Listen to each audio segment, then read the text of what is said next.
बिस्मिल्लाहिर्रहमानिर्रहीम। मैं हूं नदीम इकबाल गौरी। आप मेरा फेसबुक और यूट्यूब चैनल मित्र न्यूज़ देख रहे हैं। आज हमारे साथ मौजूद है जमीयत उलमा पाकिस्तान फजल रहमान ग्रुप के रहनुमा जनाब अफजल हुसैनी साहब, जो ज़िला बिहाड़ी के हमारे रहनुमा हैं। 14 जनवरी को मौलाना फजल रहमान साहब इस्तेहकाम पाकिस्तान के हवाले से जामिया खालिद बिन वलीद में एक अवामी इज्तिमा से खिताब करेंगे। तो उसका बुनियादी मकसद क्या है, हम अफजल हुसैनी साहब से पूछते हैं। इनके साथ दीगर तंजीमी इनके साथी भी हैं, ये उनका तारफ़ भी कराएंगे। जी हुसैनी साहब। अस्सलामु अलैकुम वरहमतुल्लाह। जमीयत उलमाए इस्लाम यहाँ ज़िले के ये सारे रहनुमा हैं, मौलाना गुलाम मुर्तज़ा साहब, मौलाना अब्दुल शकूर फ़ारूकी साहब और कारी फ़िदा हुसैन साहब, कारी अल्लादाद साहब। अल्हम्दुलिल्लाह 14 जनवरी बरोज़ मंगल 12 बजे इस्तेहकाम पाकिस्तान कॉन्फ्रेंस जामिया खालिद बिन वलीद ठिंगी में बहुत बड़ी कॉन्फ्रेंस हो रही है। ज़िला बिहाड़ी में पहले जितनी सियासी मजहबी जलसे हुए हैं, इंशाल्लाह हम उसका रिकॉर्ड तोड़ने जा रहे हैं। और जितना हम इलाके भर में कोशिश कर रहे हैं, मेहनत कर रहे हैं, दौरे कर रहे हैं।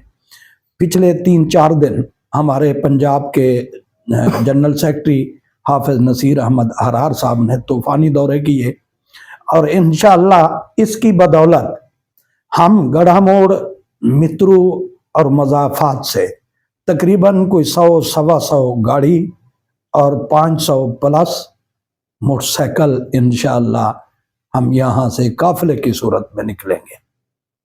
अच्छा, ये आपने इसका नाम बता रहे थे कि इस्तेहकाम पाकिस्तान, असल में इस इज्तिमा का क्या मकसद है? आप क्या समझते हैं कि इसमें किस चीज़ का पैगाम कायद आपके जो सरबराह हैं मौलाना फजल रहमान साहब वो आवाम को देना चाहेंगे?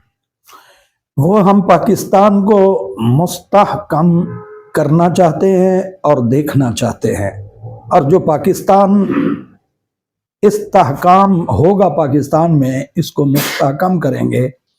जैसे कि हर रियासत के 4 सतून होते हैं, एक के माईशत, दूसरा अदालती निज़ाम इंसाफ और तीसरा अमन और चौथा दिफा। हम इन चारों मौज़ूआत के ऊपर कौम को आगाह कर रहे हैं कि लामाल कि जब माईशत हमारी तरक्की होगी, अच्छी होगी, तो फिर मुल्क में अमन होगा।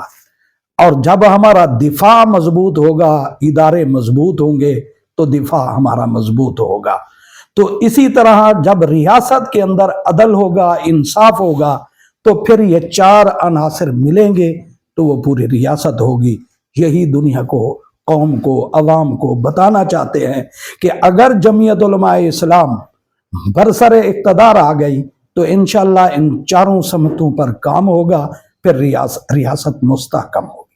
अच्छा, पिछली जो है, क्योंकि आपका मजहबी जमात से भी तल्लुक़ है और सियासत में भी है आपकी जमात, तो मौलाना फजल रहमान साहब की जो गुज़श्ता जितने भी अदवार गुजरे हैं, उसमें वो मुख्तलिफ़ सियासी पार्टियों की वो मकसद फ्रंट पे आकर दूसरी सियासी पार्टियों की हुकूमतों को गिराते रहे। जब इंसाफ ना होता होगा या कोई भी मामलात होते होंगे तो वो लीड करते हैं, कभी उन्हें PDM का चेयरमैन बनाया जाता है। मुख्तलिफ क्या जब तमाम जमातें उनके साथ हैं तो वो मुल्क में इस्लाम नाफज करने के लिए कोई कलीदी किरदार क्यों नहीं अदा करते? अल्हम्दुलिल्लाह कि मुफ्ती महमूद रहमतुल्लाह अलैह से लेकर आज तक जमीयत उलमाए इस्लाम इस्लामी निज़ाम के राज के लिए कोशिश कर रही है। जो 73 का आइन मरतब किया गया, उसमें सारी इस्लामी शिक्कें डाली गई, लेकिन बदकिस्मती हमारी कि आज तक 73 के आइन को पाकिस्तान पे नाफिज नहीं किया गया। कानून तो बन गया, वो एक किताब की शक्ल में मौजूद है। अब उसी 73 के आइन को, जो हमारी एक मुकद्दस किताब की सूरत में मौजूद है, अब उसके नफाज के लिए हम इसी जद्दोजहद में लगे हुए हैं कि कभी अल्लाह पाक हमें मौका देगा। ये अवाम इंशाअल्लाह जब चाहेगी तो फिर अवाम हमें ताकत देगी, हम इंशाअल्लाह उस कानून को मनवान नाफिज भी करेंगे। अच्छा, आप अभी बता रहे हैं कि 1973 का जो कानून है सिर्फ वो किताब की हद तक अब महदूद रह गया। ये 1973 के आइन को कौन बार बार तोड़ता चला रहा है? कौन लोग हैं जो बार बार मुल्क का आइन तोड़ते हैं? आप क्या समझते हैं कि मुल्क में अगर जमहूरियत सही तरीके से परवान चढ़े और जो इदारों का जो जमहूरियत में अमल दखल है अगर ये ख़त्म हो जाए तो इससे मुल्क तरक्की की राह पर गामजन नहीं हो सकता? अगर क्योंकि जो अवाम की राय है, अगर अवाम की राय के मुताबिक इलेक्शन के इंतखाबात के रिजल्ट नहीं आएंगे तो फिर मुल्क कैसे तरक्की करेगा? इसमें हम किसको अब खुल के बात करें, कोई बात नहीं, खुल के बात करें। आपने भी अल्लाह को जान देनी है, खुल के बात करें। मोरद इल्जाम ठहराएं। अभी हाल ही में इलेक्शन हुआ है ज़िमनी बलूचिस्तान के अंदर BS 45 का।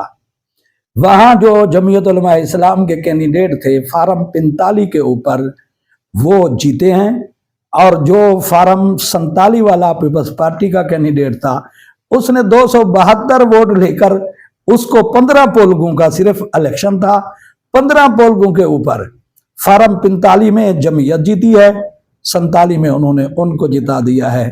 तो इंशाअल्लाह सुम्मा इंशाअल्लाह जो हमारे कायदे मोहतरम हैं जमीयत उलमा इस्लाम के मौलाना फजल रहमान साहब यही कोशिश कर रहे हैं कि हकीकी तौर पे जमहूरियत पाकिस्तान में बहाल हो जाए और अवाम की ताकत से बहाल हो, अवाम को हक के हुक्मरानी मिला जाए। हम इसकी काविश कर रहे हैं। बहुत शुक्रिया। ये थे अफजल हुसैनी जो अपने ख्यालात का इजहार कर रहे थे और इस्तेहकाम पाकिस्तान के हवाले से जो इन्होंने तैयारियां की हैं, ये हर जगह हर स्टेशन पर जाकर लोगों से मिल रहे हैं और इस्तेहकाम पाकिस्तान रैली जो कि छिंगी में मुनक्किद होनी है उसमें ये मुख्तलिफ अपने दोस्तों को, अपने चाहने वालों को, अपने तलकदारों को ये दावत दे रहे हैं कि आप इस्तेहकाम पाकिस्तान की जो तकरीब हो रही है उसमें ज़्यादा से ज़्यादा शिरकत करें। मौलाना फजल रहमान साहब यहाँ पर खुसूसी खिताब करेंगे। उनका ये भी कहना है और ये भी मानना है कि जमहूरियत जो है वो आवाम के वोट से ही आएगी और आवाम का वोट ही मुल्क की तकदीर बदल सकता है। जब तक इदारे मुदाखलत नहीं छोड़ेंगे उस वक्त तक हमारा मुल्क तरक्की की राह पर गामजन नहीं हो सकता। शुक्रिया।